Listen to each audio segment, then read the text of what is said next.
Everyone, ಎಲ್ರಿಗೂ ನಮಸ್ಕಾರ. Welcome back to my YouTube channel. ಎಲ್ಲರೂ ಹೇಗಿದ್ದೀರಾ? ಆರಾಮಾಗಿದ್ದೀರಾ ಅಂತ ಅನ್ಕೊಳ್ತೀನಿ. ನಮ್ಮ ಹೆಣ್ಮಕ್ಳಿಗೆ ಹಬ್ಬಗಳು ಬಂದ್ರೆ ಎಷ್ಟು ಸಡಗರ ಸಂಭ್ರಮ ಅಂದ್ರೆ ಆ ಸಂತೋಷನ ಹೇಳಕ್ಕೆ ಆಗಲ್ಲ. ಅದರಲ್ಲೂ ವರಮಹಾಲಕ್ಷ್ಮಿ ಹಬ್ಬ ಅಂತ ಬಂದ್ರೆ ಎಲ್ರಿಗೂ ಎಲ್ಲಿಲ್ಲದ ಖುಷಿ. ಹಾಗೇನೆ ನಾನು ಇವತ್ತು ವರಮಹಾಲಕ್ಷ್ಮಿ ಮಾಡೋದಕ್ಕೆ ಅಂತ ಎಲ್ಲ ತಯಾರಿಗಳನ್ನ ಮಾಡ್ಕೊಂತಿದ್ದೀನಿ. ಮೊದಲಿಗೆ ಅಡುಗೆ ಮನೆ ಎಲ್ಲ ಕ್ಲೀನ್ ಮಾಡ್ಕೊಂಡು ಪೂಜೆ ಸಾಮಗ್ರಿಗಳನ್ನೆಲ್ಲ ವಾಶ್ ಮಾಡ್ಕೊಳ್ಳೋಣ ಅಂತ ಅನ್ಕೊಂಡೆ. ಎಲ್ಲ ಎತ್ತಿ ಕೆಳಗೆ ಇಟ್ಕೊಂಡ್ರೆ ಇಷ್ಟ ಆಗಿದೆ. ಇದನ್ನ ವಾಶ್ ಮಾಡೋದಕ್ಕೆ ನಾನು ಒಂದು ಸಿಂಪಲ್ ಟಿಪ್ಸ್ ಯೂಸ್ ಮಾಡ್ತಿದ್ದೀನಿ. ಒಂದು ಬೌಲ್ಗೆ ಸ್ವಲ್ಪ ನೀರನ್ನ ಹಾಕೊಂಡು 1 ಟೇಬಲ್ ಸ್ಪೂನ್ ಅಷ್ಟು ಸೋಡಾ, 1 ಟೇಬಲ್ ಸ್ಪೂನ್ ಅಷ್ಟು ಉಪ್ಪು, ಒಂದು ನಿಂಬೆ ಹಣ್ಣನ್ನ ನೀಟಾಗಿ ಹಿಂಡ್ಕೊಂಡು, ಮತ್ತೆ ನಾವು ಪಾತ್ರೆ ವಾಶ್ ಮಾಡೋದಕ್ಕೆ ಏನು ಲಿಕ್ವಿಡ್ ಯೂಸ್ ಮಾಡಿರ್ತೀವಿ ಅಲ್ವಾ, ಅದೇ ಲಿಕ್ವಿಡ್ನ ಒಂದು ಸ್ವಲ್ಪ ಹಾಕೊಂಡು ನೀಟಾಗಿ ಮಿಕ್ಸ್ ಮಾಡಿಕೊಂಡು ಅದರಿಂದ ಪಾತ್ರೆನ ವಾಶ್ ಮಾಡ್ಕೊಳ್ಳೋದ್ರಿಂದ ಪಾತ್ರೆಗಳೆಲ್ಲ ನೀಟಾಗಿ ಕ್ಲೀನ್ ಆಗುತ್ತೆ. ಹಿತ್ತಾಳೆ, ತಾಮ್ರ, ಬೆಳ್ಳಿ ಪಾತ್ರೆ ಎಲ್ಲದನ್ನು ಅಷ್ಟೇನೆ ಬೇಗ ನೀಟಾಗಿ ಕ್ಲೀನ್ ಆಗುತ್ತೆ. ಏನಿಲ್ಲ, ಸಿಂಪಲ್ ಆಗಿ ನಾವು ರೆಡಿ ಮಾಡ್ಕೊಂಡಿರೋ ಲಿಕ್ವಿಡ್ನ ತಗೊಂಡು ನೀಟಾಗಿ ಪಾತ್ರೆಗಳನ್ನೆಲ್ಲ ರಬ್ ಮಾಡಿ ಒಂದ್ಸಲ ವಾಶ್ ಮಾಡ್ಕೊಂಡು, ಇದಾದ್ಮೇಲೆ ಆಲ್ಮೋಸ್ಟ್ ಎಲ್ರ ಮನೆಯಲ್ಲೂ ಕೋಲ್ಗೇಟು ಮತ್ತೆ ಕಡಲೆ ಹಿಟ್ಟು ಇದ್ದೇ ಇರುತ್ತೆ. ಅದರಲ್ಲಿ ಒಂದ್ಸಲ ನೀಟಾಗಿ ಕ್ಲೀನ್ ಮಾಡ್ಕೊಂಡ್ರೆ ಪಾತ್ರೆಗಳೆಲ್ಲ ಪಳಪಳ ಅಂತ ಹೊಳೆಯುತ್ತೆ. ನೀವು ಒಂದ್ಸಲ ಯೂಸ್ ಮಾಡಿ ನೋಡಿ, ಖಂಡಿತ ವರ್ಕ್ ಆಗುತ್ತೆ ಇದು. ನಾನು ಆಲ್ಮೋಸ್ಟ್ ಈ ಥರನೇ ಯೂಸ್ ಮಾಡ್ತೀನಿ ಪಾತ್ರೆಗಳನ್ನೆಲ್ಲ ವಾಶ್ ಮಾಡೋದಕ್ಕೆ, ಪೂಜೆ ಸಾಮಗ್ರಿಗಳನ್ನೆಲ್ಲ. ನೀವು ಒಂದ್ಸಲ ಟ್ರೈ ಮಾಡಿ. ಆಫ್ಟರ್ ವಾಷಿಂಗು ನೀವೇ ನೋಡ್ತಿರ್ಬೋದು ಪಾತ್ರೆಗಳೆಲ್ಲ ಎಷ್ಟು ಚೆನ್ನಾಗಿ ಕ್ಲೀನ್ ಆಗಿದೆ ಅಂತ. ಕ್ಲೀನಿಂಗ್ ಕೆಲಸ ಎಲ್ಲ ಮುಗೀತು. ದೇವರಿಗೆ ನೈವೇದ್ಯಕ್ಕೆ ಏನಾದರೂ ಸಿಹಿ ಮಾಡೋಣ ಸಿಂಪಲ್ ಆಗಿ ಅಂತ ಅನ್ಕೊಂಡೆ. ಅದಕ್ಕೆ ಚಿರೋಟಿನ ಮಾಡ್ತಾ ಇದ್ದೀನಿ. ಈ ರೆಸಿಪಿನ ನಿಮ್ಮ ಹತ್ರನೂ ಶೇರ್ ಮಾಡೋಣ ಅಂತ ಅನಿಸ್ತು. ಅದಕ್ಕೆ ಇದನ್ನ ಮಾಡೋದು ತುಂಬಾನೇ ಸಿಂಪಲ್ಲು. ಒಂದು ಮಿಕ್ಸಿಂಗ್ ಬೌಲ್ಗೆ 2 ಬೌಲ್ ಆಗುವಷ್ಟು ಮೈದಾ, ಮತ್ತೆ ಅದೇ ಬೌಲಲ್ಲಿ ಒಂದು 3/4 ಬೌಲ್ ಆಗುವಷ್ಟು ಚಿರೋಟಿ ರವೆ, ಮತ್ತೆ ಸಣ್ಣ ರವೆ ಅಂತ ಅಂತೀವಲ್ಲ ಆ ಥರದ್ದು, ಅದನ್ನು ಹಾಕೊಂಡು ಅದಕ್ಕೆ ಸ್ವಲ್ಪ ಸಕ್ಕರೆ ಮತ್ತು ಸ್ವಲ್ಪ ಉಪ್ಪನ್ನ ಹಾಕೊಂಡು ನೀಟಾಗಿ ಅದನ್ನು ಮಿಕ್ಸ್ ಮಾಡ್ಕೊಳ್ಳಿ. ಮಿಕ್ಸ್ ಮಾಡ್ಕೊಂಡು ಆದಮೇಲೆ ಇದನ್ನು ಸ್ವಲ್ಪ ಸ್ವಲ್ಪನೇ ನೀರನ್ನ ಹಾಕೊಂಡು ಕಲಿಸ್ಕೊಬೇಕಾಗತ್ತೆ.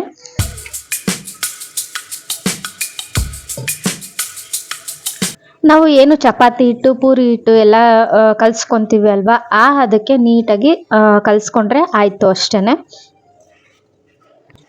ಏನಾದರೂ ಹಿಟ್ಟನ್ನ ಸ್ವಲ್ಪ ಗಟ್ಟಿಗೆ ಕಲಿಸ್ಕೊಂಡ್ರೆ ಚಿರೋಟಿ ಹಾರ್ಡ್ ಆಗಿಬಿಡ್ತವೆ. ಹಾಗಾಗಿ ತೀರಾ ಗಟ್ಟಿಯಾಗಂತೂ ಕಲಿಸ್ಕೊಳಕ್ಕೆ ಹೋಗಬೇಡಿ, ಮೀಡಿಯಮ್ ಆಗಿ ಕಲಿಸ್ಕೊಂಡ್ರೆ ಸಾಕು. ನೋಡಿ, ನಾನಿವಾಗ ಅದಕ್ಕೆ ಕಲಿಸ್ಕೊಂಡಿದ್ದೀನಿ. ನೆಕ್ಸ್ಟ್ ಇದಕ್ಕೆ ನಾನು ಒಂದು 5 ರಿಂದ 6 ಟೇಬಲ್ ಸ್ಪೂನ್ ಆಗುವಷ್ಟು ಎಣ್ಣೆನ ತಗೊಂಡು ನೀಟಾಗಿ ಅದನ್ನು ಬಿಸಿ ಮಾಡಿಕೊಂಡು ಹಾಕೊತಿದ್ದೀನಿ ಅದೇ ಹಿಟ್ಟಿಗೆ. ಇದಾದ್ಮೇಲೆ ಮತ್ತೆ ಇದನ್ನ ನೀಟಾಗಿ ಒಂದು 5 ಮಿನಿಟ್ಸು ಚೆನ್ನಾಗಿ ನಾದ್ಕೊಬೇಕಾಗುತ್ತೆ. ಅಂದರೆ ನಮಗೆ ಚಿರೋಟಿ ಸಾಫ್ಟ್ ಆಗಬೇಕು ಅಂತ ಅಂದರೆ ಎಷ್ಟು ಆಗುತ್ತೆ ಅಷ್ಟು ನೀಟಾಗಿ ನಾದ್ಕೊಬೇಕಾಗುತ್ತೆ. ನಾವು ಆಯಿಲ್ನ ಏನು ಚಿರೋಟಿ ರವೆ ಮತ್ತು ಮೈದಾ ಎಲ್ಲ ಮಿಕ್ಸ್ ಮಾಡ್ಕೋತೀವಲ್ವ ನೀರು ಹಾಕ್ತೇನೆ, ಆವಾಗಲೇ ಹಾಕ್ಕೊಂಡ್ರೂ ಚೆನ್ನಾಗಾಗುತ್ತೆ. ನಾನು ಲಾಸ್ಟಲ್ಲಿ ಹಾಕ್ಕೊಂಡೆ ಅಷ್ಟೇ, ಏನು ಡಿಫ್ರೆನ್ಸ್ ಬರಲ್ಲ.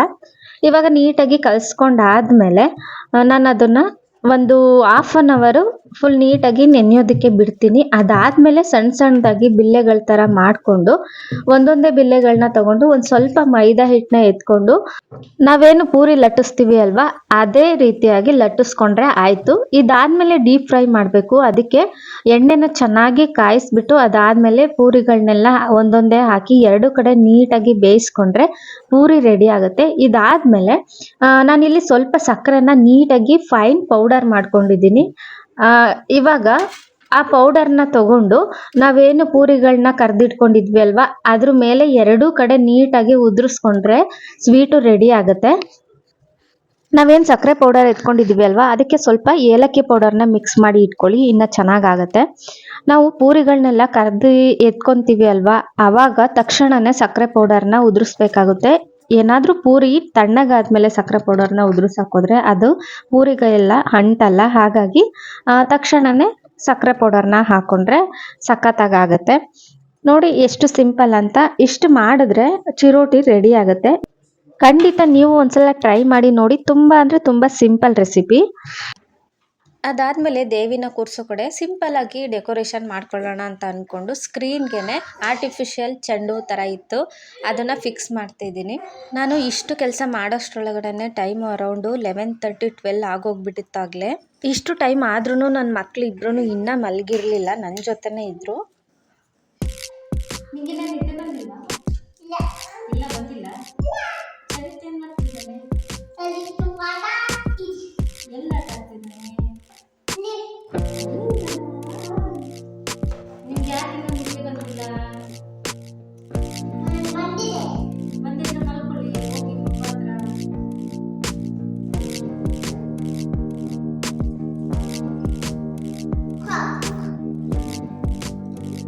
ಹೂವಿನಾರ ರೆಡಿ ಮಾಡೋ ಅಷ್ಟರೊಳಗಡೆ ಚರಿತ್ಗೆ ನಿದ್ದೆ ಬಂದುಬಿಡ್ತು ಪಾಪ. ಹೋಗಿ ಅವ್ರ ಪಪ್ಪನ ಹತ್ರ ಮಲಗಿಸಿ ಬಂದೆ. ಹೇಮಲ್ ಅಂತೂ ಇನ್ನೂ ಮಲಗಿರಲಿಲ್ಲ.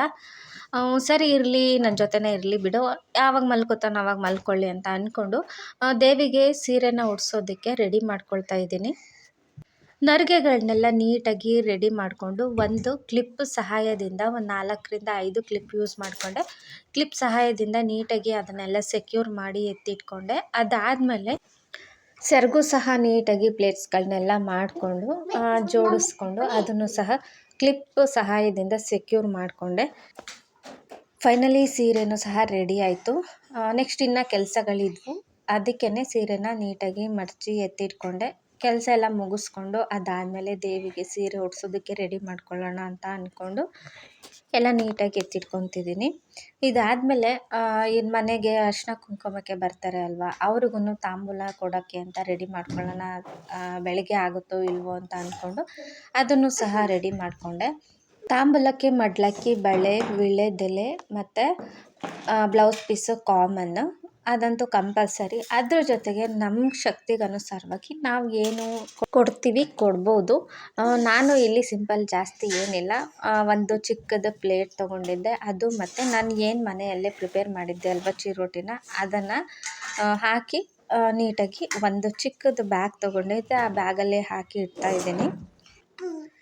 ಅದಾದಮೇಲೆ ನಾನು ದೇವಿನ ಕೂರಿಸೋದಕ್ಕೆ ರೆಡಿ ಮಾಡ್ಕೊಳ್ಳೋಣ ಅಂತ ಅಂದ್ಕೊಂಡು ಇವಾಗ ಒಂದು ಟೇಬಲ್ ಮೇಲೆ ಬಾಳೆ ಎಲೆನ ಇಟ್ಬಿಟ್ಟು ಅದಕ್ಕೆ 1 ಕಪ್ ಆಗುವಷ್ಟು ಅಕ್ಕಿನ ಹಾಕ್ಕೊಂಡು ಅದ್ರ ಮೇಲೆ ಒಂದು ಬಾಕ್ಸ್ನ ಇಟ್ಕೊಳ್ತಿದ್ದೀನಿ. ಅದ್ರ ಮೇಲೆ ಬಿಂದಿಗೆನ ಇಟ್ಕೊತೀನಿ. ನಾನು ರೆಗ್ಯುಲರಾಗಿ ಯಾವಾಗ್ಲೂ ದೇವಿಗೆ ಸೀರೆ ಉಡ್ಸೋದು ಹೀಗೇ. ನಾನು ಬಿಂದಿಗೆಗೆ ನೀರನ್ನ ತುಂಬ್ಕೊಂಡಿದ್ದೀನಿ, ಅಕ್ಕಿ ಯೂಸ್ ಮಾಡ್ತಿಲ್ಲ.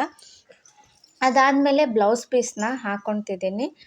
ಸೀರೆಗೆ ನಾನು ಏನು ನರಿಗೆ ಮಾಡಿದ್ನಲ್ವ, ಅಲ್ಲಿ ಒಂದು ಅರ್ಧಕ್ಕಿಂತ ಸ್ವಲ್ಪ ಕಡಿಮೆಗೆ ಒಂದು ದಾರ ಕಟ್ಕೊಂಡಿದ್ದೀನಿ.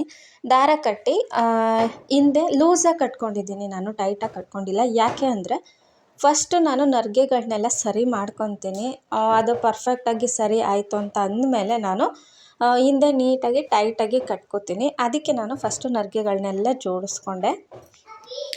ನೋಡಿ ಇವಾಗ ನರಿಗೆಗಳನ್ನೆಲ್ಲ ನೀಟಾಗಿ ಜೋಡಿಸ್ಕೊಂಡೆ. ಈ ಟೈಮಲ್ಲಿ ನಾನು ಹಿಂದೆ ದಾರನ ನೀಟಾಗಿ ಟೈಟ್ ಮಾಡ್ಕೊತೀನಿ. ಇಲ್ಲಿಗೆ ಸೊಂಟದ ಪಟ್ಟಿ ಬರುತ್ತೆ, ಹಾಗಾಗಿ ಸ್ವಲ್ಪ ಹೆಚ್ಚು ಕಡಿಮೆ ಆದರೂ ಏನು ಪ್ರಾಬ್ಲಮ್ ಅಂತ ಏನಿಲ್ಲ, ಚೆನ್ನಾಗಾಗುತ್ತೆ. ಏನಾದರೂ ಆ ಕಡೆ ಈ ಕಡೆ ಆದರೆ ನಾವು ಸೊಂಟದ ಪಟ್ಟಿ ಹಾಕ್ತೇವಲ್ಲ, ಎಲ್ಲ ಸರಿಯಾಗುತ್ತೆ. ಅದಾದಮೇಲೆ ನೆಕ್ಸ್ಟು ಸೆರಗು ಹಾಕ್ಕೊತಿದ್ದೀನಿ. ನಾರ್ಮಲಾಗಿ ನಾವು ಹೇಗೆ ಸೆರಗು ಹಾಕ್ಕೋತೀವಿ ಎಡಗಡೆ ಸೈಡು, ಅದೇ ಥರ ಹಾಕ್ತಿದ್ದೀನಿ. ಮತ್ತು ಹಿಂದೆಯಿಂದ ಮುಂದೆ ಸೆರಗನ್ನ ತೊಗೊಂಡು ಇವಾಗ ನೀಟಾಗಿ ಸೆಕ್ಯೂರಾಗಿ ಅಲ್ಲಿಗೂ ಒಂದು ದಾರಾನ ಕಟ್ತೀನಿ. ಹೋದ ಸಲ ನಾನು 2 ಸೆರಗು ಮುಂದೆ ಬರೋ ಥರ ಹಾಕಿದ್ದೆ, ಈ ಸಲ ಸ್ವಲ್ಪ ಚೇಂಜ್ ಇರಲಿ ಅಂತ ಈ ಥರ ಉಡಿಸ್ತಿದ್ದೀನಿ. ಸೀರೆ ಎಲ್ಲ ಉಡ್ಸಾಯಿತು, ಹಾಗೆಯೇ ಒಡವೆಗಳ್ನೂ ಸಹ ಹಾಕ್ಕೊಂಡೆ. ನನಗೆ ಸೊಂಟದ ಪಟ್ಟಿ ಯಾಕೋ ಅದು ಚೆನ್ನಾಗಿದೆ ಅಂತ ಅನ್ನಿಸ್ಲಿಲ್ಲ, ಅದಕ್ಕೆ ಮತ್ತೆ ಇನ್ನೊಂದಿತ್ತು ಅದನ್ನು ಹಾಕ್ಕೊಂಡೆ. ಇವಾಗ ಚೆನ್ನಾಗಾಯಿತು. ನೆಕ್ಸ್ಟು ನಾನು ಬಿಂದಿಗೆ ಒಳಗಡೆ ಏನೇನು ಹಾಕ್ತಿದ್ದೀನಿ ಅಂದರೆ, ಒಂದು ಬೆಳ್ಳಿದು ನಾವು ಲಿಂಗದ ಕೈ ಹಾಕ್ಕೊತೀವಿ ಅಲ್ವ, ಅದಿತ್ತು, ಅದನ್ನು ಹಾಕಿದೆ. ಮತ್ತು ಚಿನ್ನ ಏನಿರಲಿಲ್ಲ ನಮ್ಮ ಮನೇಲಿ ಸದ್ಯಕ್ಕೆ. ಒಂದು ಮೂಗುಬೊಟ್ಟಿತ್ತು, ಅದಕ್ಕೆ ಒಂದು ಚಿಕ್ಕದು ಮೂಗುಬೊಟ್ಟು ಹಾಕಿದೆ. ಮತ್ತು ಅರಿಶಿನ ಕುಂಕುಮ, ಅಕ್ಷತೆ ಮತ್ತು 5 ಕವಡೆಗಳನ್ನ ಹಾಕಿದೆ. ಅದಾದಮೇಲೆ ಒಂದು 3 ವೀಳ್ಯದೆಲೆ ಇಟ್ಟು, ತೆಂಗಿನಕಾಯಿ ಇಟ್ಟು, ಲಕ್ಷ್ಮೀ ಮುಖವಾಡನ ಹಾಕಿ, ಹಾಗೆ ಜಡೆನೂ ಹಾಕಿ ರೆಡಿ ಮಾಡಿಕೊಂಡೆ. ಫೈನಲಿ ನಮ್ಮ ದೇವಿ ಹೀಗೆ ರೆಡಿ ಆಗಿದ್ದಾರೆ.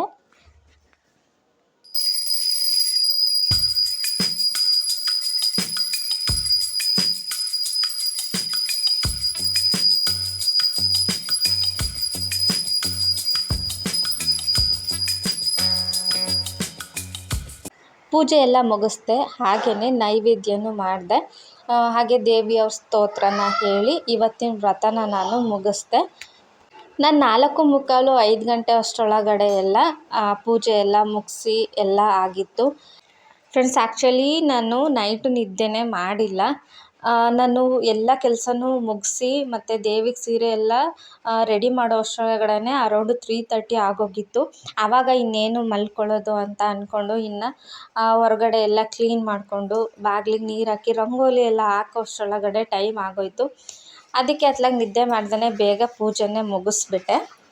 ಇನ್ನು ಮಕ್ಕಳು ಎದ್ರೆ ಅಂತೂ ಏನು ಮಾಡೋದಕ್ಕೆ ಬಿಡಲ್ಲ, ಲೇಟಾಗಿ ಹೋಗ್ಬಿಡುತ್ತೆ ಪೂಜೆ ಮಾಡೋದು. ಹಾಗಾಗಿ ನಾನು ಅವರು ಹೇಳೋ ಅಷ್ಟರೊಳಗಡೆ ಪೂಜೆ ಎಲ್ಲ ಮುಗಿಸ್ಕೊಂಡೆ, ಒಳ್ಳೆಯದೇ ಆಯಿತು. ಆ್ಯಕ್ಚುಲಿ ಬೆಳಗಿನ ಜಾವ ಬ್ರಾಹ್ಮಿ ಮುಹೂರ್ತದಲ್ಲಿ ನಾವು ಇದು ಯಾವುದೇ ಪೂಜೆ ಆದ್ರೂ ಮಾಡಿದ್ರೆ ತುಂಬ ಅಂದರೆ ತುಂಬ ಒಳ್ಳೆಯದಾಗತ್ತೆ ಅಂತ ಅಂತಾರೆ. ಅದು ನನಗೆ ನಂಬಿಕೆ. ಹಾಗಾಗಿ ನಾನು ಯಾವಾಗ್ಲೂ ಆಲ್ಮೋಸ್ಟು ಬೇಗನೆ ಪೂಜೆ ಮಾಡೋದಕ್ಕೆ ಪ್ರಿಫರೆನ್ಸ್ ಕೊಡ್ತೀನಿ. ಫ್ರೆಂಡ್ಸ್, ಇವತ್ತಿನ ವ್ಲಾಗು ನಂದು ಇದಾಗಿತ್ತು. ನಾನು ಹಬ್ಬಕ್ಕೆ ಇಷ್ಟೆಲ್ಲ ತಯಾರಿ ಮಾಡಿಕೊಂಡೆ. ಅದು ಇಬ್ಬರು ಮಕ್ಕಳನ್ನ ಇಟ್ಕೊಂಡು ತುಂಬ ಕಷ್ಟ ಆಯಿತು. ಬಟ್ ದೇವ್ರ ವಿಷಯದಲ್ಲಿ ಏನು ಕಷ್ಟ ಅಂತ ಅಂದ್ಕೋಬಾರ್ದು. ಹಾಗಾಗಿ ಈ ಥರ ನಾನು ಮಾಡಿದ್ದೀನಿ ಪೂಜೆನ. ಈ ವ್ಲಾಗು ನಿಮಗೆ ಇಷ್ಟ ಆಗಿದೆ ಅಂತ ಅಂದ್ಕೊಳ್ತೀನಿ. ದುಡ್ಡು ಇವತ್ತಿರುತ್ತೆ, ನಾಳೆ ಹೋಗುತ್ತೆ. ಬಟ್ ದೇವರ ಆಶೀರ್ವಾದ ನಮಗೆ ಎಲ್ಲಿವರೆಗೂ ಇರುತ್ತೋ ಅಲ್ಲಿವರೆಗೂ ನಾವು ನೆಮ್ಮದಿಯಾಗಿ ಖುಷಿಯಾಗಿ ಇರ್ತೀವಿ ಅಂತ ಹೇಳ್ತಾ ಇವತ್ತಿನ ವ್ಲಾಗ್ನ ಕಂಪ್ಲೀಟ್ ಮಾಡ್ತಾ ಇದ್ದೀನಿ. ಹೀಗೆ ನಮ್ಮ ಚಾನಲ್ನ ಸಪೋರ್ಟ್ ಮಾಡಿ. Thank you.